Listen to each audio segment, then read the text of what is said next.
Hi, thank you for joining me today. We are here and we're going to be having a nice conversation with a guest. Yes, I'm so excited about it, to learn about her story and to learn about what she thinks about autism. And maybe in this video it can help you, or maybe those who are watching, it can be able to be a guide to you guys and to know that you're not alone, or even to get some tips. So I am so excited. So if you want to watch, just stay tuned. All right. Hi, it's good to have you. Good morning. Thank you for having me. Good morning. So can you tell everyone about yourself, who you are, your name? Sure. I'm Jennifer Sexton. I am a mother of 2 boys. I live here in the Fort Wayne area, and my youngest son was diagnosed with autism when he was 5.5. So certainly wouldn't consider myself an expert on autism, but I am an expert on my son. Scary. So can you share with us some of the things that you learned along the way?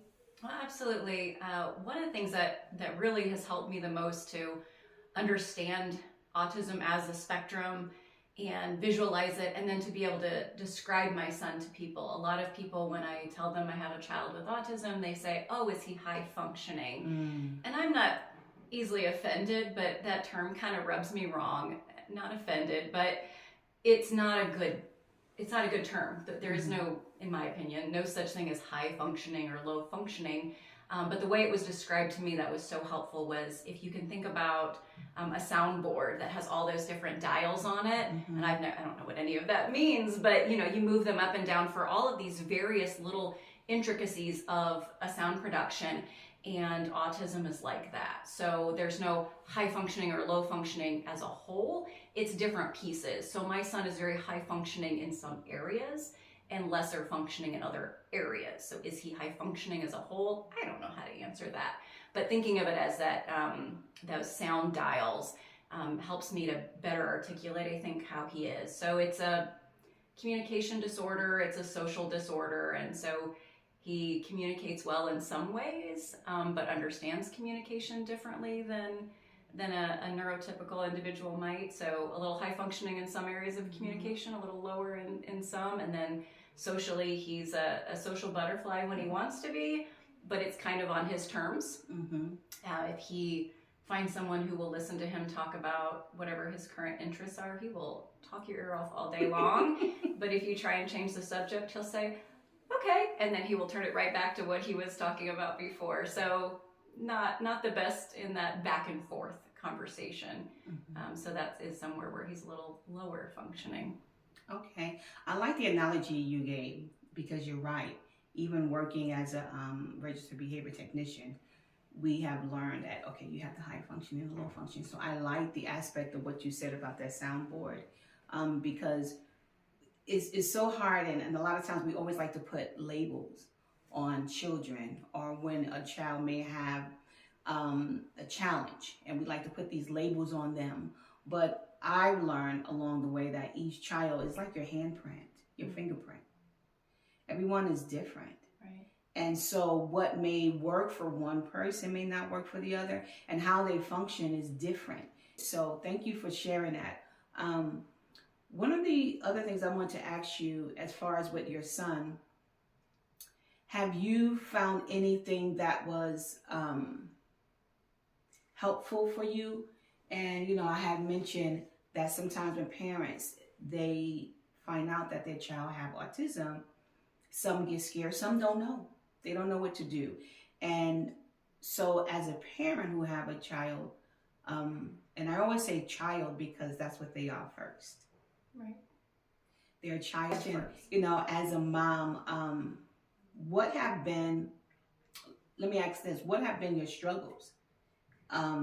Maybe with having a child with autism, or has it been a struggle? Well, let me address first what you said about people wanting to learn more and having those conversations with individuals who are connected to someone with autism. Again, I'm not easily offended, and I know everyone's different. Maybe some people are, but I would say don't feel afraid to use the wrong language. Just be sensitive and say, "Hey, I'm not sure if I'm saying this right, but I want to learn more." There are individuals who like to be referred to as autistic. They identify with that disability. And some very strongly say, "No, I'm a person who has autism. I'm a person with autism." And My son doesn't have a strong preference either way, and I'm not, again, offended either way, but it's good to ask. Or, you know, asking, is your son high functioning? I get that a lot. I'm not offended by it. It's just knowing the answer to it, being it's not that simple. But I understand that people don't know that. So just being sensitive when you ask someone questions, and expressing a desire to be educated means a lot more than me being concerned whether you asked it the right way. So definitely want to stress that. Being curious and wanting to learn more is wonderful. We've had lots of challenges. I will say he wasn't diagnosed till he was 5.5, but I knew literally from day one that he was different. He was my second child, which doesn't make me an expert on children, but I had a little bit of experience before, and I'll tell you, we gave birth in a hospital, and I want to be super mom. That's my heart. It really is. And so it was later in the evening when he was born. It had been a long day, a long labor, and the nurses came to me after the delivery and said, you know, we're happy to take your son and take him to the nursery. And I said, oh, no, I'm mom. I got this. And the nursery assured me, this is what we do. We love babies. And I said, no, he's staying in here. And he just cried and cried and cried, and I rocked him, and he'd fall asleep in my arms, and then I wanted to fall asleep. So the nurse came back in and checked on me, same conversation. We'd love to take your baby, this is what we do. And I said, oh, no, he's staying in here with me. She said, well, if you change your mind, you let me know. And I was adamant, I was super mom, I was gonna handle this. Well, Dad's asleep on the couch in the room, and I'm about to fall asleep, and all I keep thinking is, I'm gonna fall asleep and I'm gonna drop him on the floor. And that's not what I want to do if I'm super mom, right? So I buzzed the nurse in, and she said, how can I help you? And I said, can you please take him to the nursery? And she said, yes, honey, this is what we do. She took my baby. I was probably out in a minute. 3 hours later, she came back, woke me up, and said, hope you got enough sleep. We're done with him. So even for labor and delivery nurses who have probably seen the gamut of different temperaments of newborns, 3 hours was all they could handle. And it was that for at least 2 years. A lot of just crying nonstop, inconsolable, had to be held and touched, needed physical contact and motion constantly. So it was very challenging, very, very challenging. And I asked a lot of questions to a lot of people, and I was dismissed. My pediatrician dismissed me, and oh, babies are like that. No, babies aren't like this. Right. And even we had him tested when he was a little bit older. I forget exactly how old, through the school system, and they said, oh, he's just super smart. That was all they could give me. And I was like, I just feel like there's more. And Dad and I both said we didn't think he had autism. We really didn't. I wasn't looking for that as the answer. But when we finally got the answer, I remember I started crying. And the gal who did the assessment, she was actually someone I knew personally. And she said, oh, Jennifer, I'm so sorry. And I said, no. I'm not crying tears because I'm upset. I'm crying tears because you gave me an answer. And I said, I don't know what autism is. This is new for me. But I said, at least I know where to start, and I know how to get my son help. And he's 15 now, and man, he has struggles. He really has struggles still, but he is a very different child because I was able to educate myself. I was able to get him help and resources. He he grew up in Florida. Oh, okay. And I drove all over the state of Florida. Wherever they had something that I thought could help him, we were there. And he was involved in different social skills classes. That's really where he struggles the most. And they didn't, solve all of the problems, but they gave him and me a lot of resources and understanding. He thinks differently than I do. So I can't look at him and say, well, this is how we're going to handle this situation, because I don't know what will work for him until we try some things, or I read up on some things, or I reach out and ask for help somewhere. But the diagnosis was painful. Dad and I both weren't thrilled, but it gave us the avenue to ask the right questions to get him help. And like I said, he's 15 now, and he's a different kid, and he's growing and thriving and wonderful. And we know how to work through the struggles when we have them. Oh, I love that. And I love the idea that you have mentioned, you know, you knew something was different. You knew that mother intuition, you know. And so sometimes parents, they know, it is with anything, right? You know when something's not right, right? You can feel it. It's a feeling, you can feel it. And so just the idea of finding out, and then now you're able to guide him. Yes. You're able to give him the resources he needs to thrive. I wanted to ask you, what about your other son? Because you have another son, right? Yes. How old is he? He's 25. 25. Okay. So what about him? Like, what was the dynamics with him, with your child when he came in? So they're 9 years apart. So my oldest son was 9 when he had a new brother in the house, and I'm so glad he was old enough that he could kind of throw together a peanut butter and jelly sandwich for himself at 9, because I think he would have starved to death otherwise. I mean, it was all hands on deck with the baby. And honestly, we called him the baby. I couldn't even emotionally connect with him for a very long time. Okay. Because it was just my baby, the little one, my son with autism. It was, can someone help me with the baby? Can someone pick up the baby? Because it was just, my head was on fire nonstop, just trying to keep him from screaming all the time. I don't know how else to describe it. He just pretty much screamed for the first 2 years of life. I want to stop you right there, because you're being so vulnerable, and I thank you for being so transparent, because that's going to help a lot of people. Sometimes they're afraid, and I talk to parents who just afraid, you know, and they don't know that they should be afraid. They thinking that they should be that parent who is that super mom, right? And don't have any feelings and don't feel like, oh. But I had a parent who actually would tell me one of the places I did, and she said, I go in the bathroom and I scream. So this is real, right? And I know you're getting, it's so good. I had to stop you because that's so good. Just to pause on that, because it's okay. I have a shirt. It's okay. Things like that. But go ahead. I didn't want to stop you, but I thought that was such a good nugget right there, because you're being so real. It's painful to reflect back on, and it's hard to admit that that's how we thought of him. But for those first 2 years, it was just survival for all of us. So yeah, my older son, his name's Bremen. Bremen was 9.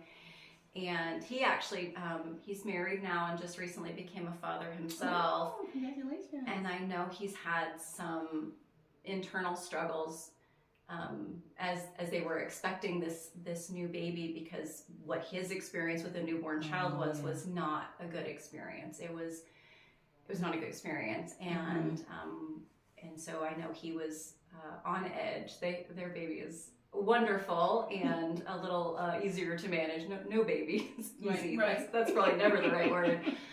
They're a lot to take care of, but he doesn't have the same challenges that his little brother had. But yeah, he saw a lot. He saw a lot of vulnerability in our home as we were just trying to survive.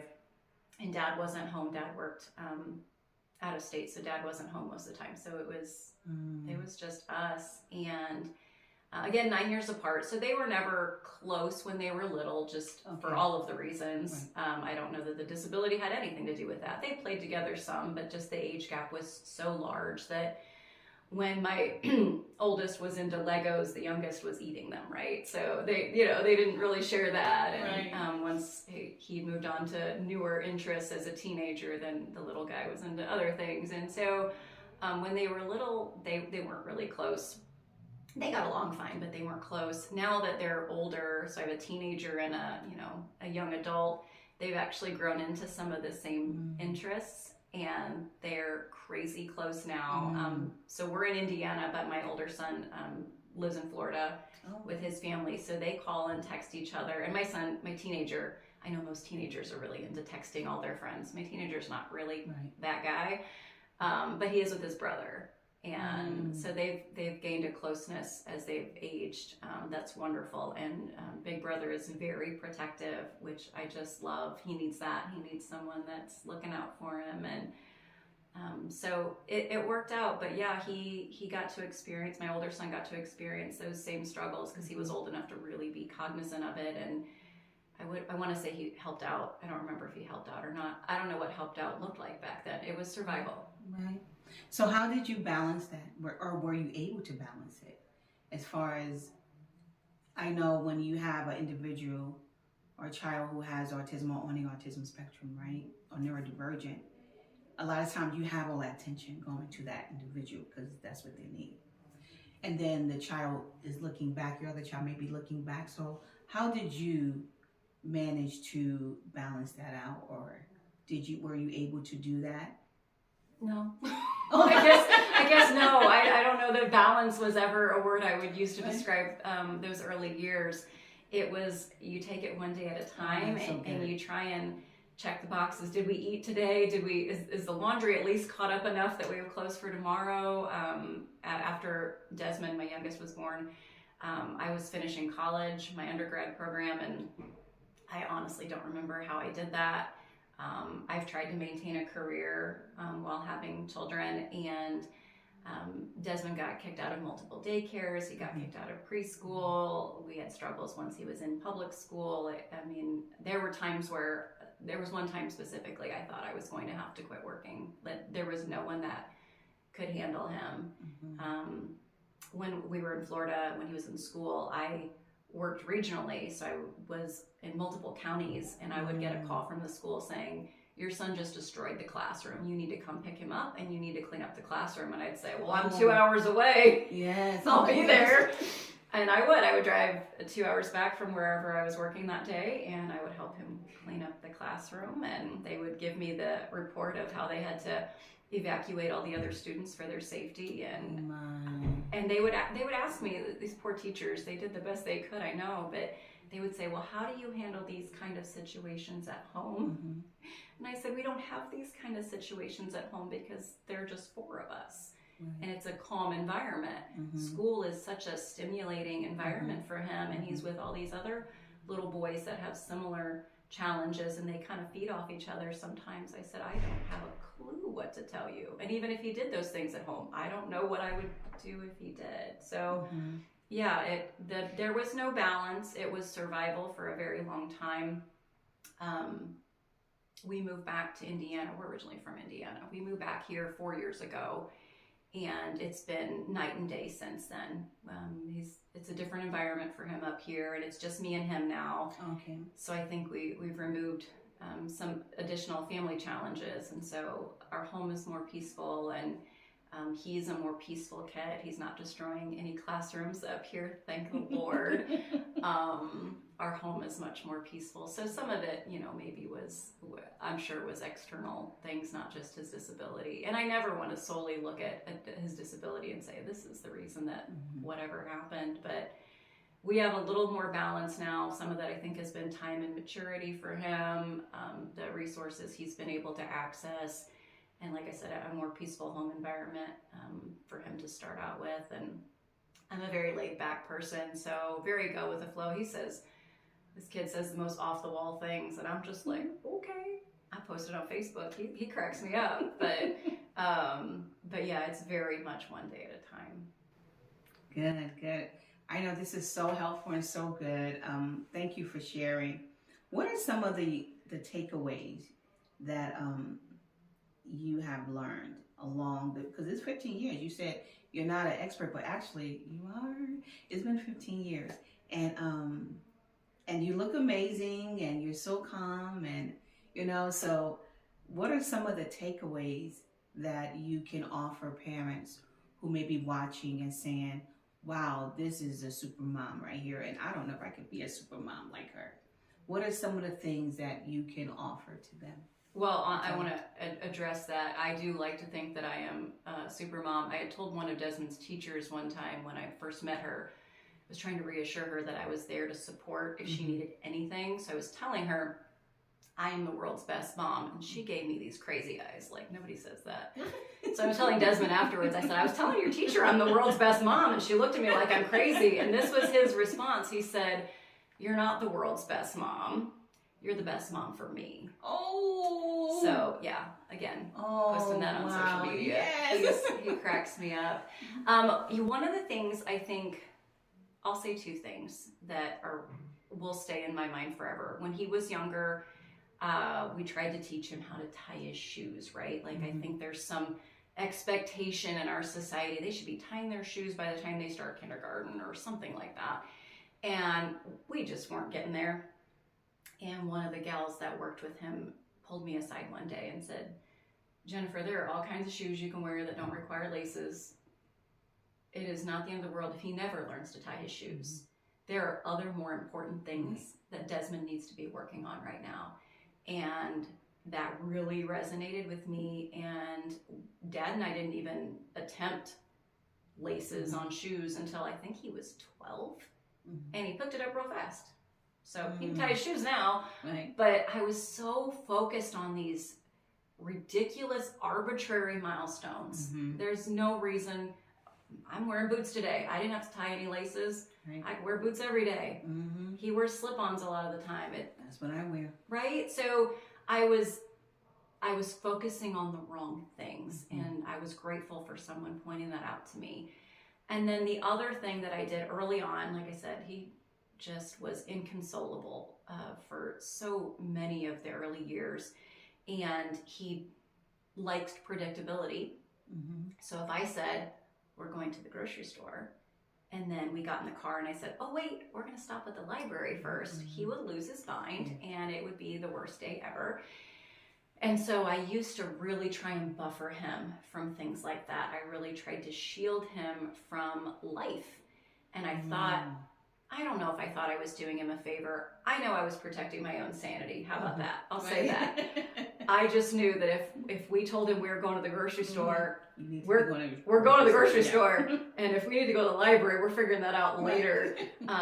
Or even, we came home from church one day and I swung by Kroger before heading home. And as we pulled in the Kroger parking lot, he was like, why are we here? I thought we were going home. And it was like that all the time. So anyway, I tried to shield him from those things to prevent the meltdowns. And it finally hit me one day. I don't have some amazing story to back it up. I just remember the light bulb moment where I realized he's going to grow older someday and he's going to experience these things when I'm not there to mitigate it or make it okay or help him calm down from a meltdown.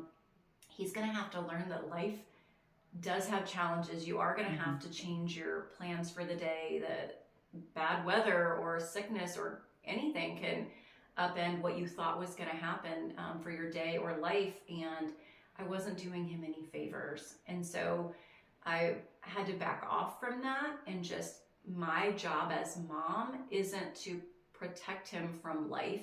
It's to help him navigate life. And so, yeah, if we had to change our plans or if whatever unexpected happened, I didn't try to stop the unexpected. I helped him learn how to handle it. And he's actually a very bounce back kind of kid these days, which just, when I describe him to people, I feel almost dishonest saying that he goes with the flow, but he really, really does now. And he didn't, but we roll with it.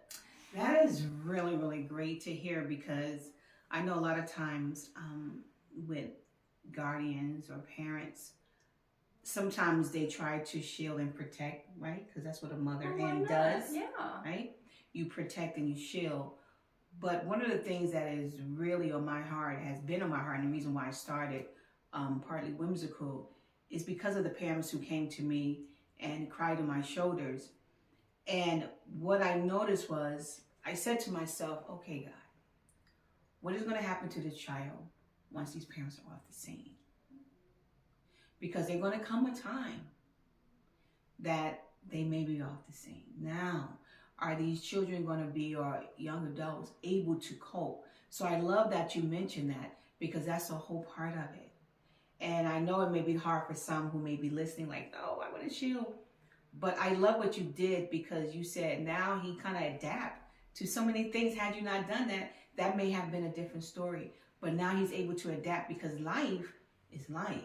And it doesn't change. Unfortunately, you can prepare the child for it, and that's what you did. You prepared him for life. So I think that's a great nugget right there. It's so good because you helped him, and that's how you can shield him and show him the love by teaching him, right? But at the same time, it's good that you was able to help him. So I love what you said about that, and I think that's going to help a lot of moms and a lot of parents. This is so good. I'm just so great. I have to end this very soon though, but it's just so good. You have so many good nuggets and so much wisdom, and I know you can be of help. I know you can, and you are and I know you guys are enjoying it because I'm enjoying it too. So I'm getting ready to go down to some of my last question, and what I want to ask you was, we are celebrating Autism Awareness Month, right? April is Autism Awareness Month. And I want to ask you, what does Autism Awareness Month means to you? I think it's important that people have some awareness that there are people in our communities that aren't going to look or act the way we expect them to. And it's not even always autism. Right. There are a lot of reasons why people we're not the same, any of us. Mm-hmm. I know my son, sometimes when we're at church and he loses focus, which a lot of 15-year-old boys at a church service do, he starts to flap his hands and makes little noises. Not loud, not disruptive. But I know that if someone doesn't know better, that looks very strange. That is not a socially normal behavior in a church service to flap your hands. And I've talked to him about that. I've explained. I think it's important that our children know what is socially expected and what's not. At the end of the day, he gets to decide whether he wants to try to modify his behavior or not. I'm not sure how much he can control that, to be honest, but maybe some. And he's decided he likes flapping his hands, so he doesn't care. And I said, I just want you to know in case you get funny looks, so you're aware. But what I would like is if he didn't get the funny looks. And no disrespect, I understand, it looks funny, I get it. So I probably would have given someone a funny look, 15 years ago if I didn't know better. But I think autism awareness is just being aware that people are different. All people are different, and taking a pause before you pass judgment or make assumptions. My son is very blunt and brutally honest. He is my favorite person when I'm trying on a new outfit because he will tell, and it's his opinion. He's a 15-year-old boy, so I don't take it completely to heart, but I'll say, "Oh, look all right," and he's like, "You look okay." That's a compliment from him. Okay is a compliment. I'll take it. Or I put on I thought some really cool sandals once, and he said, "Why are you wearing those shoes?" And I said, "Because I wanted to look cute." Right. And he said, "Well, you don't." Ooh. So I am not offended by that because I know that's just him being brutally honest with his opinion. I still thought I looked cute. I like the sandals. I still wear them. But Desmond didn't, and so he just let me know. So again, the awareness piece is just about understanding if you met my son and he said something like that to you, he's actually a very kind, loving person. He's not trying to hurt you. Right. He's just saying things that maybe should be left unsaid, but that's just his nature. And the flapping his hands at church or just other things like that. He's 15, but he really gets along better with younger kids. And so we love going to Promenade Park, and we go to the playground there, and he's 6 foot tall. Oh, wow. And running around with the, little 4, 5, 6, 7, 8-year-olds. He looks strange. And I don't want anyone to think that's weird. It's not weird. He's a little boy playing on the playground, and he loves it. So that's really what it means to me, is just being aware in our communities that everyone's different, and if someone's doing something outside of what you think is the norm, maybe taking a pause to reflect. Maybe there's a reason for it. There probably is a reason for it. And, if you have a question, ask it in a curious, I'm trying to understand kind of way, not in a sarcastic kind of way. Yeah. Not in a way where someone feels, demeaning, where someone might feel defensive. I don't want to defend my son, but I'm happy to explain him to you. Oh, that is so good. Okay, so my last question I have, I want to ask you, and it's for the audience. If you can tell them one thing, what would be something you can leave with them? Yeah, I would say I wish I could go back to the beginning. I wish I would have known sooner his diagnosis, obviously, but I think just really having heart. My son is a person, and he's different. He's very different than me, and he's always going to be different. And I'm different to him. We were talking last night, and he said we tolerate each other.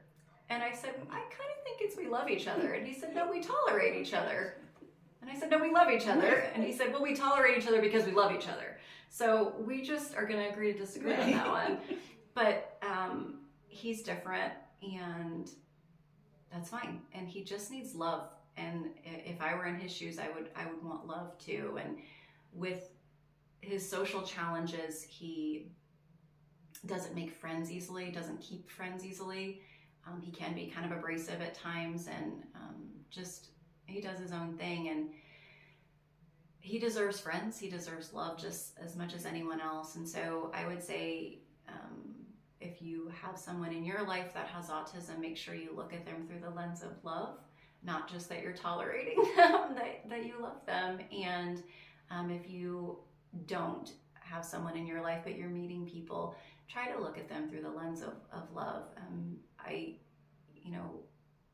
God put all of us here on this earth. We're all created in God's image.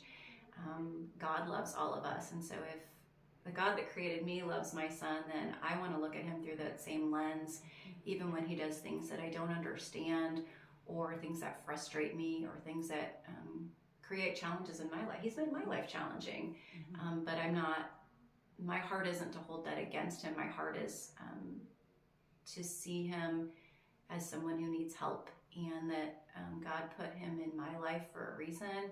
I told you he was very, very sensory needy, and I am not. I am not a touchy-feely person. And this boy clung to me, and I thought, good Lord, why would you give this boy to this mother? But he did it because he knew Desmond was what I needed, and I was going to be what Desmond needed. But it really takes looking past the frustrations, looking past things as challenges, and looking at them through the lens of love. And I did just think of another thing, if I can keep. Yeah. Okay. I'm trying to remember if it was before we got his diagnosis or not, but it was around that time, probably when he was 4 or 5. It may have been before the diagnosis. Anytime I would get a phone call from his daycare or the school, I would cringe. I knew what was coming. They don't call you when your kid's having a good day. Right. They call you when you need to come pick him up. And I would be flooded with anxiety when I would see the school's number pop up on my phone, and I hated it. And I prayed for God to take the autism away for a long time. And he didn't. And so I finally came to a place where I said, this is here to stay. This is who our child is. And I don't want to feel like that when the school calls me. I don't want that. I don't choose that. And so what I started doing, I'll say this, a lot of times people will say, you thank God through the trials, right? That's fine. If that's what you believe, that's fine. This is how I think. I don't thank God through the trials. I mean, I do. But I thank God for the trials. Right. And I know that maybe sounds a little sadistic, but every time the phone would ring from the school or the daycare, I would say, thank you, Jesus, for this trial. And I would pick up the phone, because I knew that every time I got another call, there was a clue for what he was struggling with and what he needed. And that was someone reaching out, telling me he needed help. And so I've taken that into all of my life when bad things happen, and bad things happen to all of us more often than we'd like. And so I always just pause, and I say, thank you, Jesus, for this trial. And I try and take whatever lesson I can with it. And I don't mean to be trite. I mean, there are times when there are trials that are heart-wrenching and destroy your life. And so I'm not saying it's easy or that it's no big deal, but I had to change how I looked at him and how I looked at the trials. So I look at him through the lens of love, and I look at the trials as something that are gifts from God that we can learn from. That's a great way to look at it, though. And the reason why I say that is because it's all in whatever you get, like whatever trials or tests you get, is how you handle those, right? Some people give up, some people give in, but it's how you handle those things. And like you said, they all are there to make you. They all are there to help you. And so if you, and I like how you changed the way you looked at it. And it wasn't no longer like, oh my gosh, oh Lord, please, you know. Now is a thing of, okay, this is what has been handed to me. This is what I'm dealing with. So how do I best utilize this? How am I able to do my best in the situation that I have, right? Like they said, you have lemons, you make lemonade. So what do I do in this situation? And if you change the perspective and the way how you look at it, then you can change your outcome. And so I think that's brilliant, just to even do that. And I love it, like I said, I love the transparency. I love that, because I know God he always has someone who can be of a help. You may be watching and you may be wondering, wow, you know, I thought I was by myself. No, you're not by yourself. God has an ultimate plan. And even in this, you will rise. Even in this situation, you can become whatever you want to become, you or your child. That doesn't stop them. Having challenges in our life doesn't stop us, right? It can maybe slow us down a little bit, but it won't stop you, especially if God has something for you or your child. So I hope you was blessed by this. Thank you so much for sharing. You guys, if you want to learn more, just go to www.partly.whimsical.com and you can call me and I'll talk with you and try to give you the resources you need or the help you need. And hopefully this was a blessing. It was a blessing for me. And once again, if you are dealing with this or you feel like, man, you know what? I didn't know about autism. Hopefully now you know about autism awareness, something new that you learned today. So thank you so much. Remember, God loves you. All you have to do is believe it. I'll see you next week. Bye.